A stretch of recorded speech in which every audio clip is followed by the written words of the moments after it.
Welcome back, everybody. Thank you so much for sticking with me through that break. If you are just tuning in, we just finished going over my mock draft 2.0, post free agency mock draft.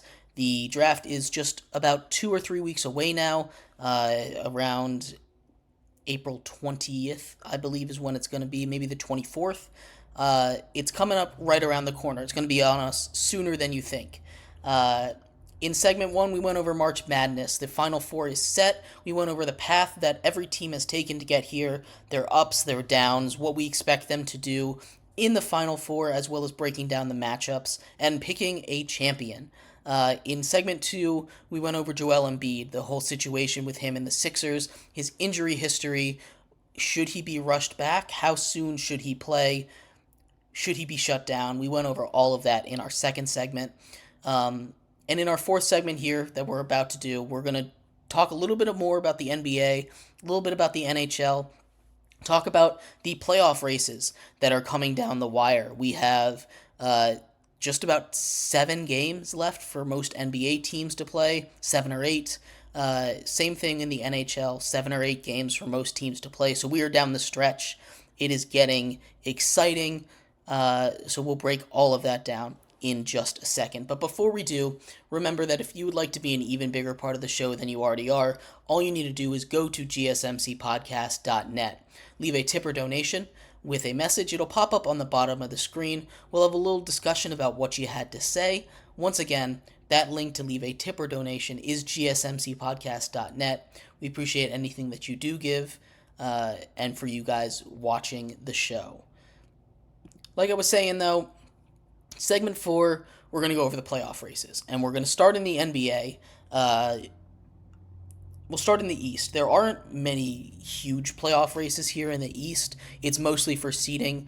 The only team that is still alive that is not in the play-ins is Brooklyn. They are 5.5 games back of the Atlanta Hawks, the Trae Youngless Atlanta Hawks. So there's a chance they could catch them. I don't see it happening. They have 7 games left. The Hawks have 8 games left. It's going to be tough. It's going to be tough for the Nets to catch them. So the East is basically set, and now it's just up to seeding. When we're talking about the break between the playoffs and the play-ins, the Pacers have the 6th spot. They're half a game up on Miami, who has the 7th spot, and 2 games up on Philly, who has that 8th spot. Orlando is in that kind of bubble as well. Really, everyone from 2 to 8, they're only separated by 7.5 games. If you want to go 3 to 8, it's only 5 games. So 8 to 3 is really where we're seeing these positions, these battle positions happen. Right now, the Heat and the Sixers are the teams that are looking out, or are out looking in at the playoffs. Are still there in the play-ins, though. So that's what we're watching in the Eastern Conference. I do think that Miami is going to be able to sneak in the way that they've been playing in recently, and how they always seem to get hot at the right time. Heat culture, Jimmy Butler, playoff Jimmy Butler is a different animal. The Magic hold a slight lead. They've been really good this season. I'm not sure how long they can keep this up for. I do think that in that play-in, we're probably going to see the Pacers and the Sixers as those top 2 play-in teams, especially if the Sixers don't have Joel Embiid come back. If they do, I could see them going all the way up to that 4 seed with where the Knicks are right now, and that would leave the Pacers and the Heat as those play-in seeds. Although, really anything can happen in that situation. There's a lot of movement seed wise. Boston is locked into the 1. Milwaukee's 11 games back of them. So outside of that 1 seed, nothing is really locked in. There's so much movement that can go on, especially in that middle part of the conference. Boston is just heads and shoulders above everyone else in that league. It'd be shocking to me if they didn't make the playoffs. Sorry, not make the finals, or at least the conference finals. In the West, we have a little more intrigue, especially at the bottom, and we'll start there. We talked a little bit about Golden State and the Rockets and how they were separated by just a game. They're only separated by 2 games. Both of these teams have played 74 games, so they both have 8 games remaining. Golden State's schedule isn't the easiest. They play the Mavs, then they have a huge game against the Rockets. The Mavs, who have been hot, they have a Maverick sandwich, and in between the two, they play the Rockets, the team that's right on their tails, before they get a little bit of a breather against the Jazz. The Lakers are above them in the standings. They're fighting for position as well. The Trailblazers, the Pelicans, and the Jazz to end their season. So they've got, in their last 8 games, they've got like 5 really tough battles. The Rockets, of course, being the most important one. And Houston, who's been so hot recently, has a tough test against the Timberwolves.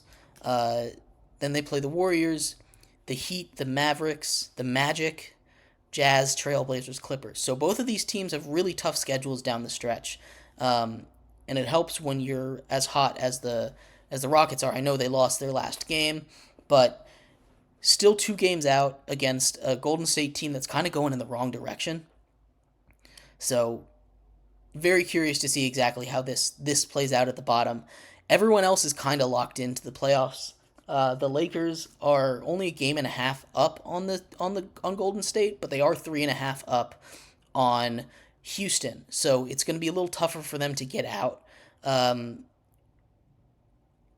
outside of that battle, when we look at that play-in and play-off line, there is a bit of a divide. Dallas and Pelicans have a 2-game lead over Phoenix and Sacramento at that last play-in spot. Not something that is insurmountable, but something that there are kind of clear divisions in the West. You have your top 3 teams, OKC, Denver, and Minnesota. OKC and Denver, who have both clinched playoff spots. OKC has a half-game lead over Denver for that first seed in the West. Minnesota is 1 game back of OKC, half a game back of Denver. They have not clinched a playoff spot yet, although I expect them to do that within the next 2 games. That battle for the top is very interesting. OKC, a super young team. They have guys like Chet, Shea, all these guys out there who have really performed way ahead of expectations.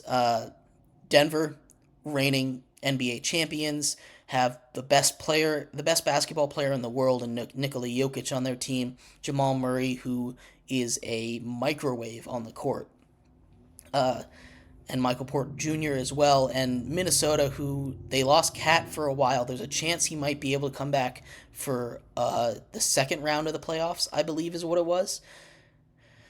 They are still a very good team. They have one of the best defenses in the league. Rudy Gobert, the probable Defensive Player of the Year award winner, anchors that defense. Anthony Edwards is an electric basketball player. That's going to be a fun battle for that 1 seed as we come down the stretch. But as far as predicting who's going to get it, I think Denver is just the best team in the West. I think no one can stop Jokic. I think they're going to be able to squeak that out. When you look at the record, the schedule coming up of those top 3 teams, the Thunder have the Sixers, Celtics, Pacers, Kings, Bucks, and Mavericks. So they only play 2 non-playoff teams. Denver has a little bit of an easier schedule. They get 3 non-playoff teams, including the 4 non-playoff teams. And Minnesota, I think, is the hardest schedule of them all. They, outside of the Wizards, all of those teams are in the playoffs that they face. So, the Raptors aren't there either. It's going to be a fun race down the stretch. I do think that Denver's going to pull it out. OKC will probably be second, but I'm more the bigger race, I think, or the one that I think might get flip flopped is Houston and Golden State. I do think Houston is going to pull that one out there. really kick Golden State down a peg from the last little shred of the dynasty that they had.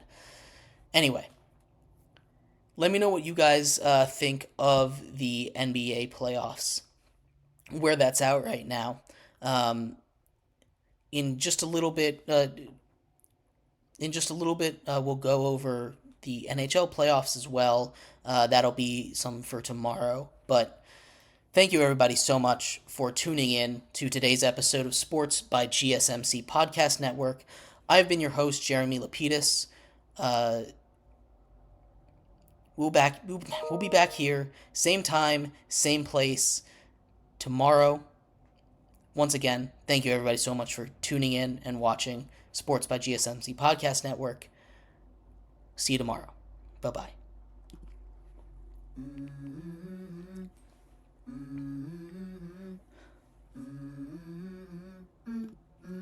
Let's go. I wake up to a little bit of drool on my pillow, feel like it's gonna be a bad day. Yeah, I'm tired of shit, and the coffee ain't hit yet.